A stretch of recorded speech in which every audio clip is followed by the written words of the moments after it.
Okay, we're a couple moments away from having Vanessa come up on stage. I already kind of gave you that blurb at the beginning that built her up.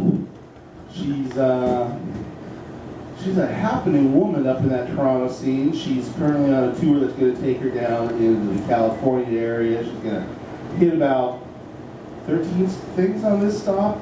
So like if you dig what she does tonight, you can catch her again at Canadian City February 4th. It is 2 weeks from now at Seattle Slam. Yep. And 2 weeks from now at Seattle Slam. So if you want to double or triple dip on what she's bringing to you, do so. If you really love what she does, she has this cool shaped chapbook with lots and lots of poems in it for $10. Only $10. Only $10. And then she also has this Alive Vanessa McCowan. It's $5. Allows you to download Free tracks of her spoken word. Free spoken word? Holy shit! Exactly. And like I kind of mentioned on occasion, if you hate what she does, find the book anyway and destroy it and save the world from her words. Either way she wins, either way you win. You have just cause one way or the other. But I think you will take this home, you will wear out the cover, and you'll have to buy more and more copies for yourself because she's Vanessa and she is dynamite. Vanessa!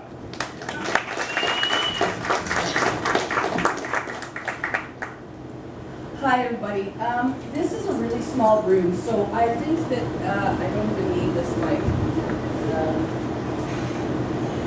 Yeah, so here's my book. This is my first time in Washington. It's beautiful. I'm not freezing. Where I come from, it hurts your face to go outside right now. So this is pretty great.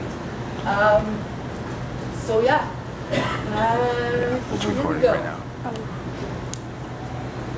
I am an old woman, named after my mother. My old man is another child that's grown old. If dreams were thunder and lightning was desire, this old house would have burned out a long time ago. Make me an angel that flies from Montgomery. Make me a poster of an old rodeo. Just give me one thing that I can hold on to believe in this living is just a hard way to go. We bury our deepest desires, but tonight I'm lifting the shame and guilt carried every day by those who had the support, courage, and determination to make it out, but are too scared, scarred, humiliated, or ashamed to use their own voice. I will use mine. I am the miracle left standing to tell this story. Oh my gosh, like, you were homeless? What was that like? With the deep gasp, one of those really bad teen actors from an 80s after school special. See, he can't see the shame churning in her guts, the humiliation that lives right behind her eyes. She knows no matter what she says, he'll never comprehend the difference between the two realities that live side by side. How it changed her soul forever. See, children learn early the art of unnoticing. Like that little voice that's hushed because he proclaims loudly to his mother, "Hey, that lady has a mustache." He learns not to notice as he walks face forward past Mike, Afghan vet, asking for change, no fixed address, or Andrew, friends from high school, lost track somewhere, sleeping on cardboard in the corner. Or Sasha, perpetually looking for children long since dead. Because homelessness is not a game. In a game, you know the game over sign will flash eventually. Sleeping in a park in February in Ontario where your alarm clock is a 5 a.m. kick from a security guard. Coming to care about people whose only way to make it through another day is to work to the bottom of a bottle. Young men who are tired of being told to man up, and young women who figured it out. It makes way more sense to sell it than to give it away for free. See, humans are the same, with or without a warm place to sleep. Being homeless doesn't deafen the ears of a desperate panhandler to the change we jingle in our pockets as we walk by. The need to know their existence matters to someone, anyone. They're not irrelevant. See, these are the consciously forgotten pieces of our species. The mocked and lonely, discarded and ignored, our very own human landfill. So do me a favor. Eyes tell stories. Please stop looking away. Everyone was some woman's baby. And hope is fragile. Souls are not disposable. Did you hear me? Souls are not disposable. So all on this spinning ball of dirt and water together, we have a choice.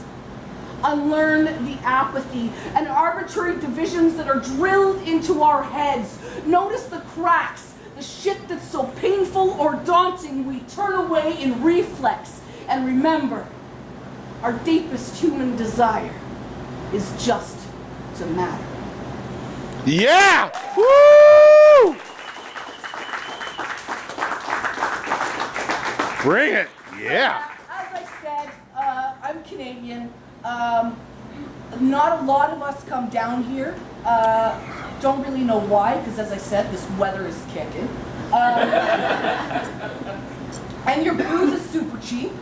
And I get to smoke pot. Hallelujah. Oh, when we pass the bag of giving after her performance, she'll take cash or pot or Indeed, anything. indeed. And hugs. I'm all about hugs. Yeah. All right, so, here's another poem. Vanessa, put your hand under the table. No, honey, you can't go back next year. You're not disabled enough. Oh my gosh, I never would have guessed. You're so lucky. At least you're not in a wheelchair. Lucky? Fuck you. Spend 24 hours in this body. I doubt the first words you utter upon your return will be lucky.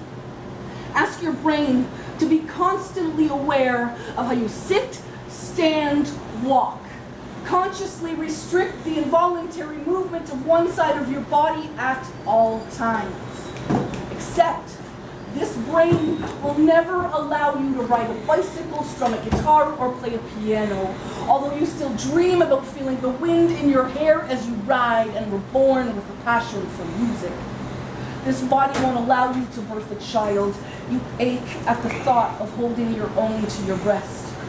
And this soul is a patchwork of scars left by the fear and ignorance of others, while this heart struggles to stay unguarded against those words that were never supposed to hurt.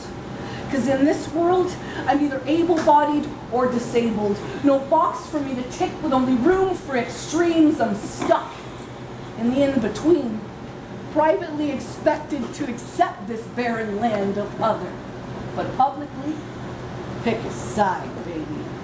Otherwise, feel the heat of self-loathing rise in my cheeks as I watch the short bus run and cringe, then be stricken with guilt as my fight or flight response screams at me to bolt, because I'm in the presence of those who don't have the luxury of hiding. See, I have cerebral palsy. I'll say it again slowly. Cerebral palsy. See, parts of my brain lie dormant, destroyed by several hemorrhages at birth. No one knows why I'm not like the others. I don't walk funny, talk funny, need crutches, or live my life in a chair. I'm an anomaly, a real-life freak of nature. So handicapped, disabled, differently abled, even crippled. Pick one. I'm not easily offended. See, I was born of a terrified, traumatized young woman, introduced to her newborn through tubes and machines.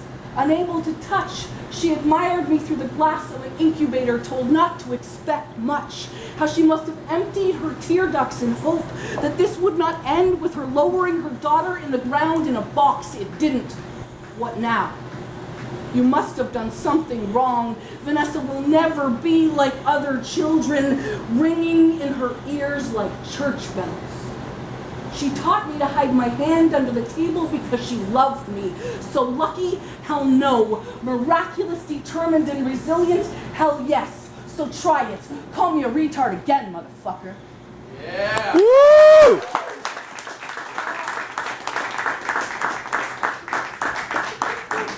How's he mix with coffee and water? Do you want some more coffee? Yeah, sure. Okay.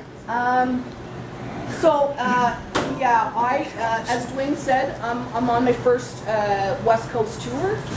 This is show number 4 of the Never Sick Enough Tour 2015. And I'm sure at the end of my set you will maybe better understand where that title comes from. This next piece I'm going to do, I think, it's a little inspired by the open micers. The worst insult is to be called female. Bitch, pussy, cunt, hoe, girl. These words have spilled from my mouth without conscious knowledge, without apology. Here stands a grown-ass woman, fist-pumping 15 years ago, proud feminist, admitting it. I've been eating the lie fed us all, hoodwinked into thinking the fight is over. These words still hold hatred like cast iron holds heat, used routinely to belittle men, and have forced many of the women in this room to their knees with fear or pain. I will not agree by cultural coercion. Number 1, we are not dogs. Number 2, I am the proud owner of my clitoris. And number 3, how I twerk says absolutely nothing about my character. Woo!